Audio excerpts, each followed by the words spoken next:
Everyone, and welcome to our series of On the Sofa chats. I couldn't be more excited to be with my really dearest friend Tim Gosling, and we're here in his unbelievable studio on a really beautiful autumnal day and just really enjoying catching up. He is an incredible talent in the interior design industry who designs the most exquisite furniture, is the most talented drawer. Actually, the list is endless of your talents, my Exactly. friend. I'm going to go, stop. Stop, Okay, enough. And really, part of today is, we all want to get to know you a bit better, a bit of your journey and your story, because it's quite fascinating. And I know this because we shared an incredible trip together in Shanghai a few years ago, where, Oh gosh, yeah. do you remember, for the absolutely. Andrew Martin Awards in Shanghai, and Tim was promoting his book, we were in the same hotel, we had an absolute blast, but I learned so much more It was the about you vodkas. there. It was the vodkas, definitely. Yeah, But no, yeah. I think that's what's so wonderful about our industry, is that you can know people and you can spend time with them, but what's gorgeous is you drill underneath the surface, and this extraordinary, I mean, there are so many wonderful things about people that make a designer. And I think it's not just about design, it's about your interest as a human being in life. And that's what's so gorgeous. And I think it's a connection with people, isn't it, Yeah. with what we do. It's And so actually, much more of a people thing as well as creative. Yeah, I mean, I think as a designer you have to be a psychiatrist as well as a collector, as well as a designer, as well as, all of these different disciplines. I know we've often said if we wrote the book about that, nobody'd ever employ us again, would they? The whole psychotherapy book and behind the scenes thing. And I was just lecturing actually at KLC this morning with the students, and we were talking about, passion, communication, but really just not just going to Instagram and Pinterest to kind of design. And I know for me, you completely embody the whole thing about creative passion and energy. So talk to me a bit about where you get your inspiration and how that comes about. I think a lot of it comes from connecting to do so many different collections and museums, but also my kind of way of remembering things is to draw it with a pencil. And if I've drawn something with a pencil, basically I can probably repeat that for up to a year. It sears into your memory much more. So I can actually do the drawing that I've done, which has taken me an hour and a half or 2 hours to do something, and I can remember it. But I also remember the details that go with that. So when you're then looking through books or you see something, your mind is enabling you to connect it to other things. Yeah. And as you say, it's that little kind of web that goes out from there that kind of gives you that ability to be able to look at that in different cultures. And so do you take a lot of your inspiration from the historical elements of buildings and then bring it up to date? I mean, every single thing that I design and create has a basis in history. Because I think for me, it's being able to understand what I'm looking at. And I always ask the first things, do you want to play with the architecture or do you want to play against it? So are you going to do something in Venice in a 15th century palazzo? Are you going to design it in a 15th century style, or are you going to go really contemporary? Yeah. In which case you've got to understand what that is that you're playing against.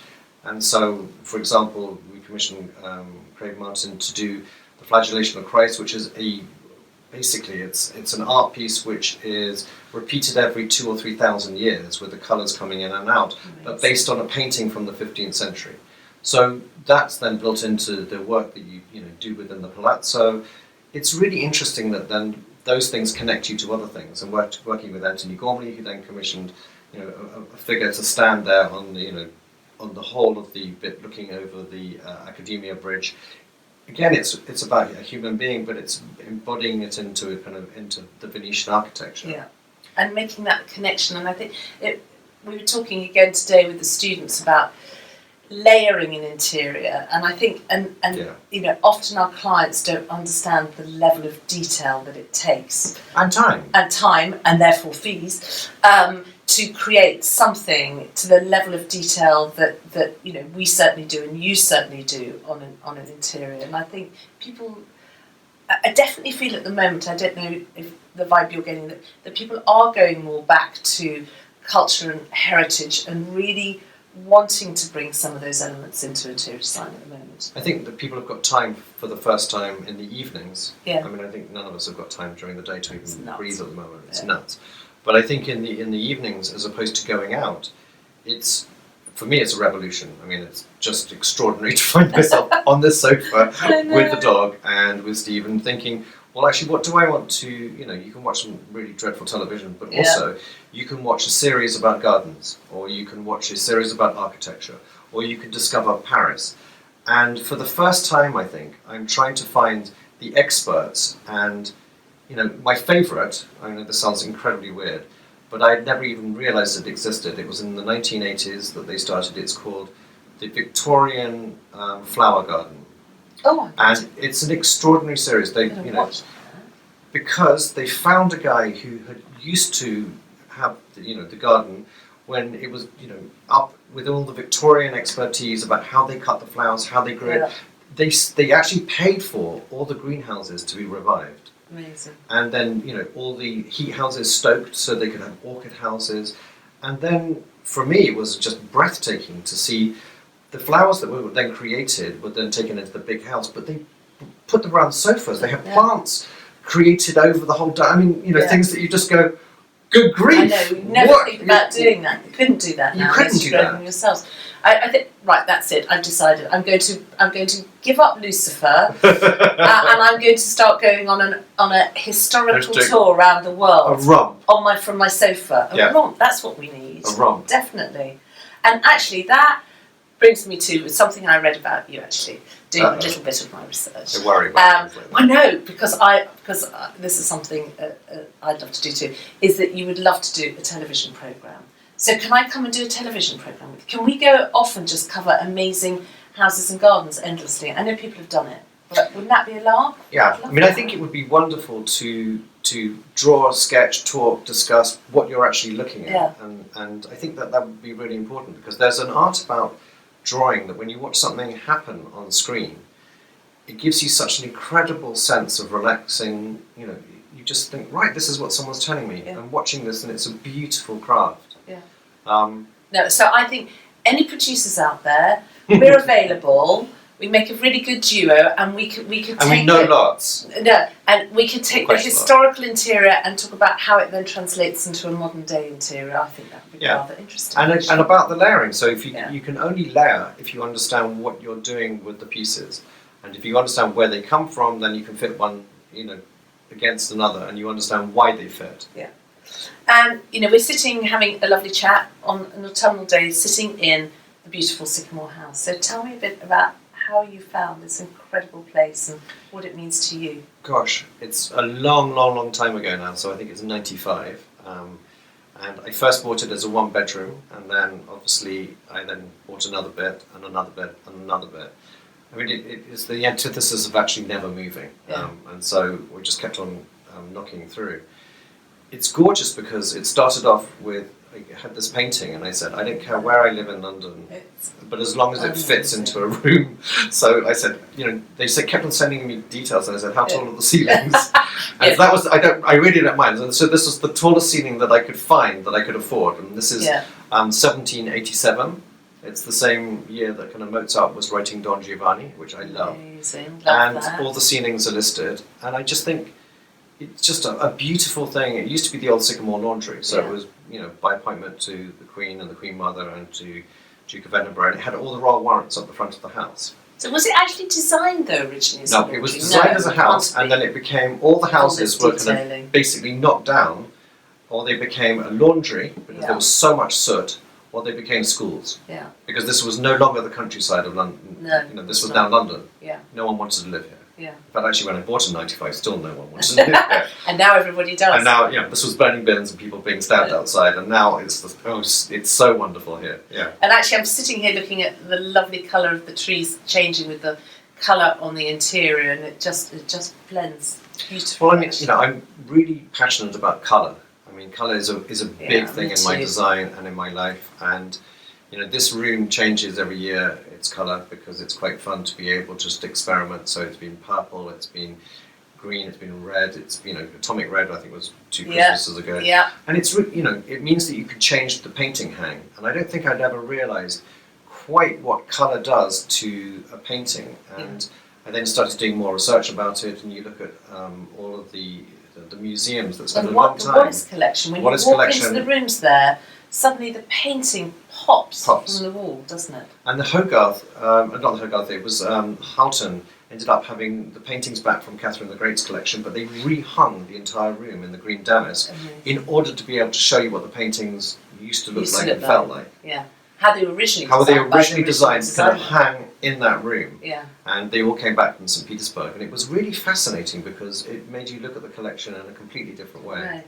Because I was having a discussion with a client the other day, and I always said, we won't design the room around a specific painting necessarily, because I believe, I think we're the same, that an art collection shouldn't be static. It should change.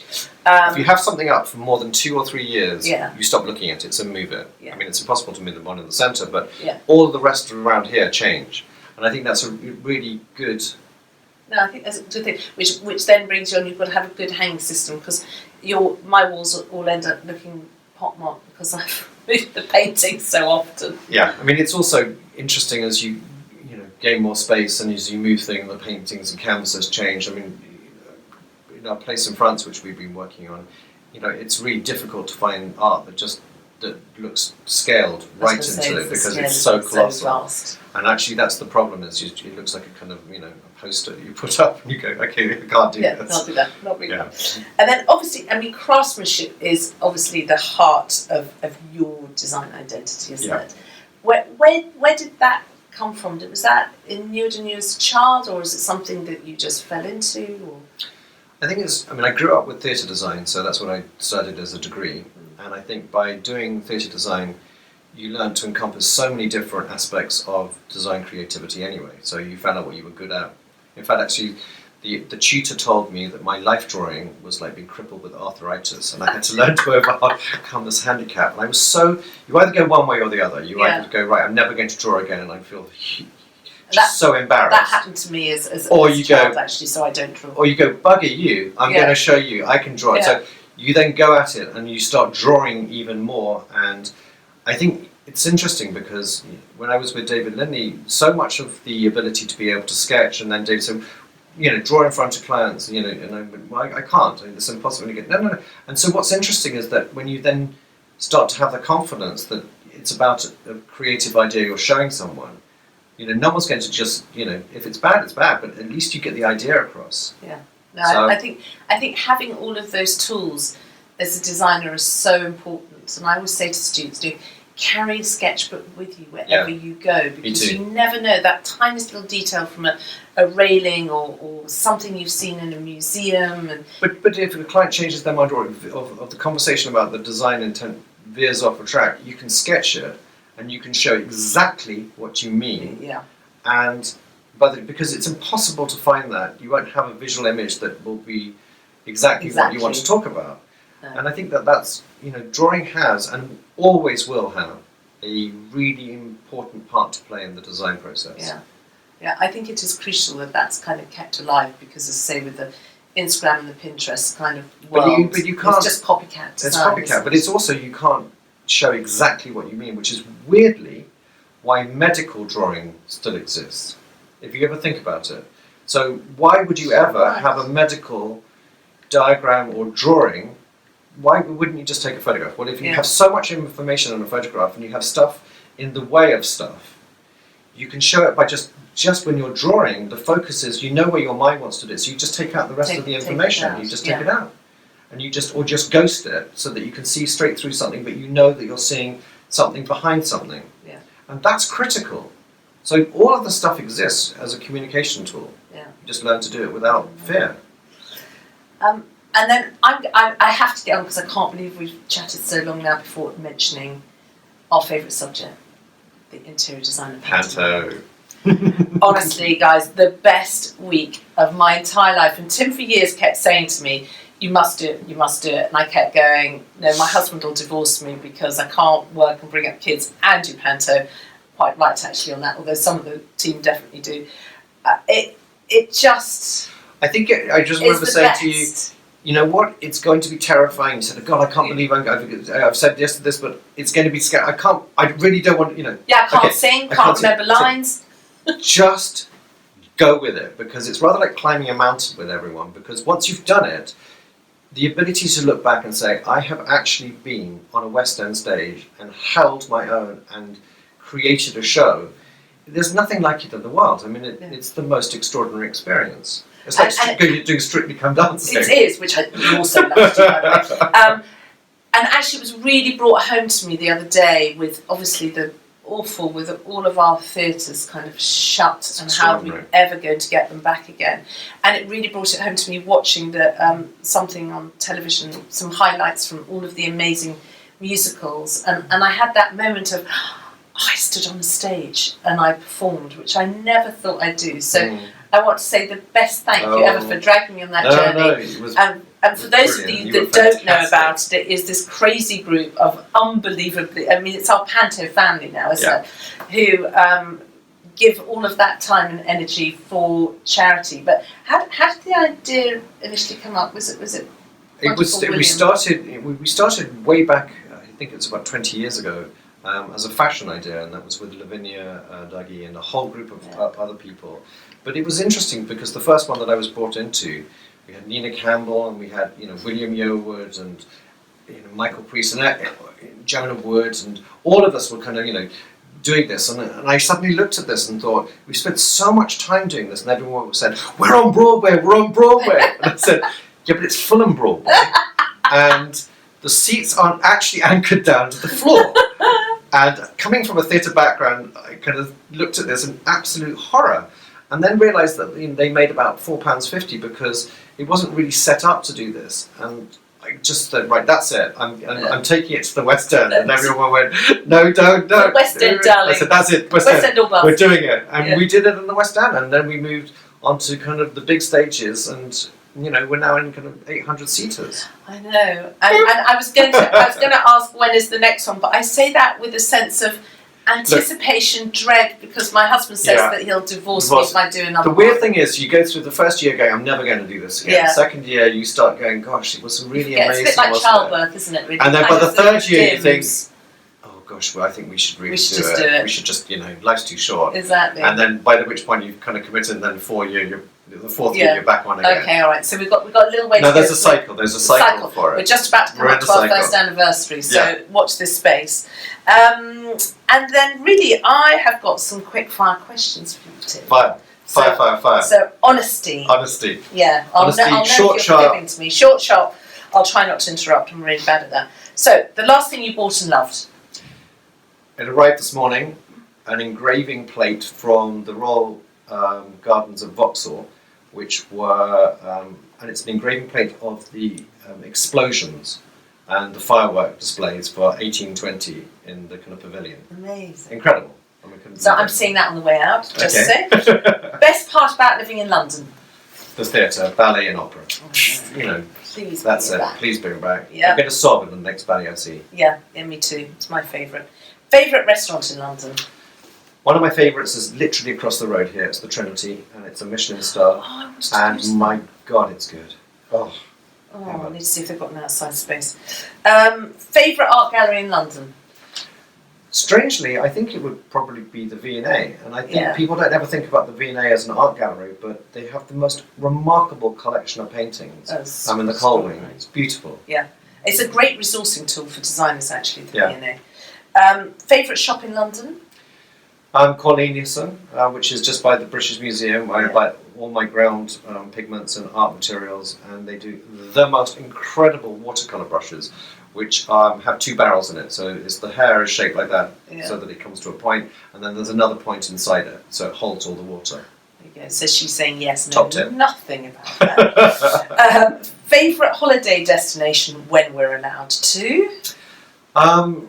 It's strange because if my favourite is at the moment going to France and going to work on the chateau. I wouldn't say it's holiday because we worked so hard.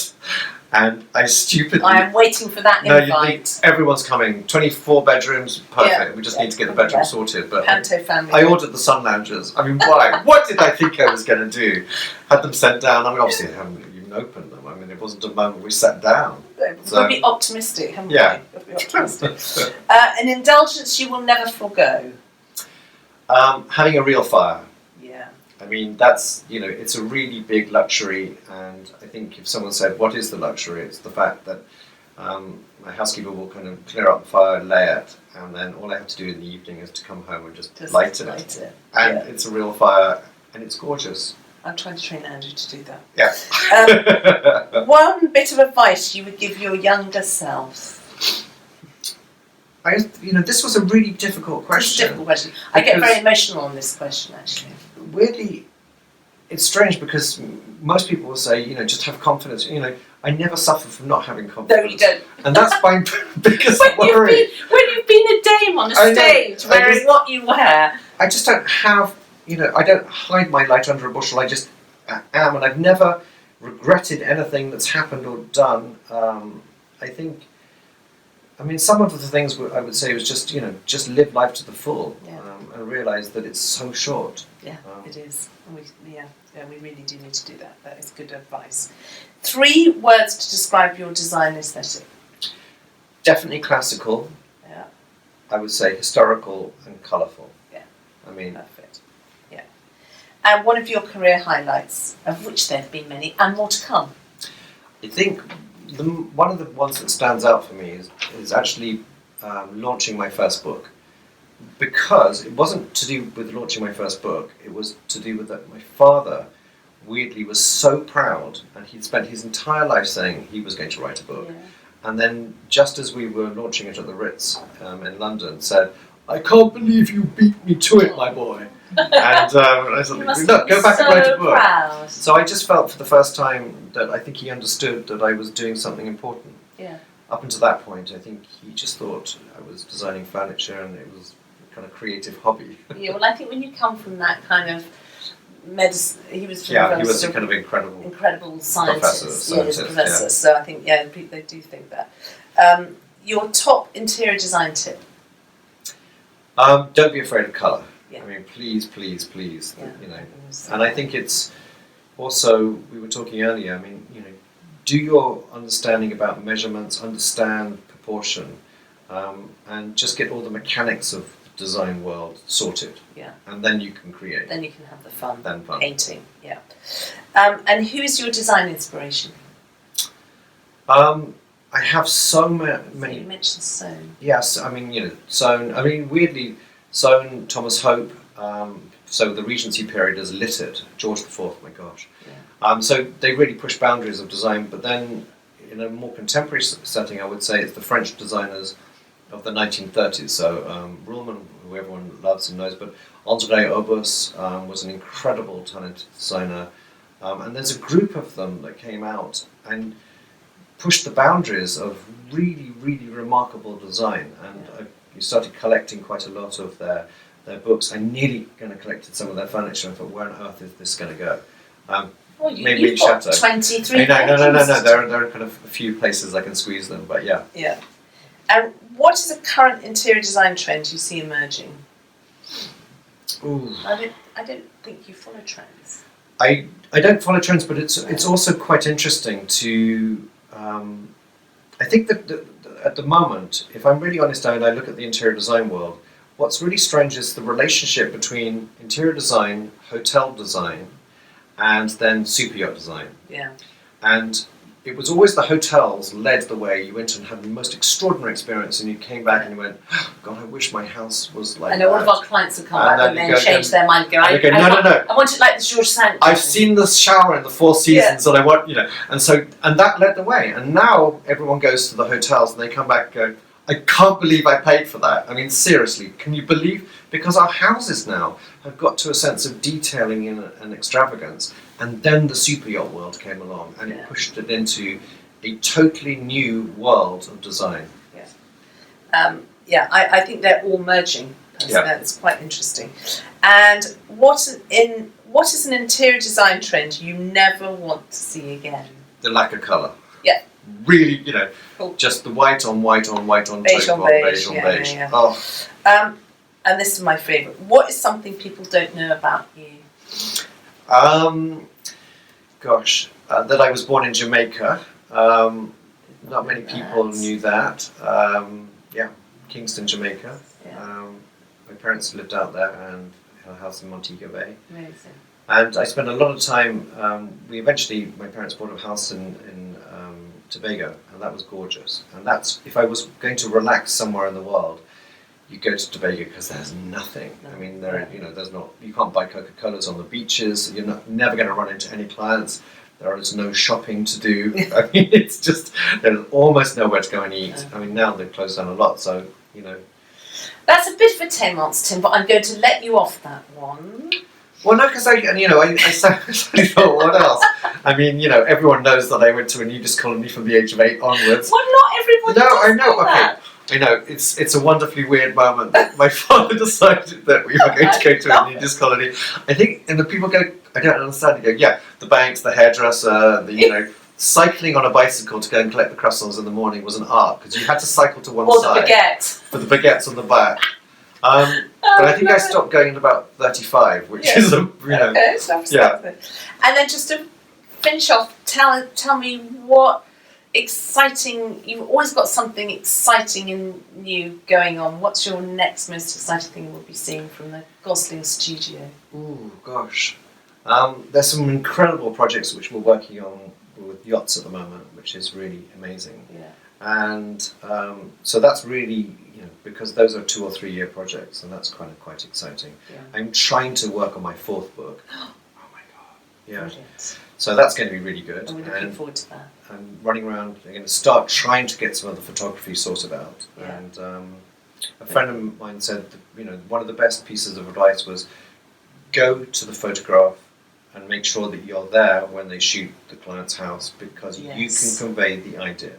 If you leave it up to a team or you lose something in translation, and that was one of the best pieces of advice. That is good advice that I need to adopt because actually it's a time thing. It is a time thing, but the photography is the bit that if you're lucky and you've got the relationship with the client, and you're allowed to show other clients, is one of the most important tools to have in your completely. And the great thing about that is it will if you tell the photographer, this is why I created this goes with this. Yeah. They can shoot it and they can tell that story for you. Yeah. You've got to be there to tell them this is why this is like this is. Yeah.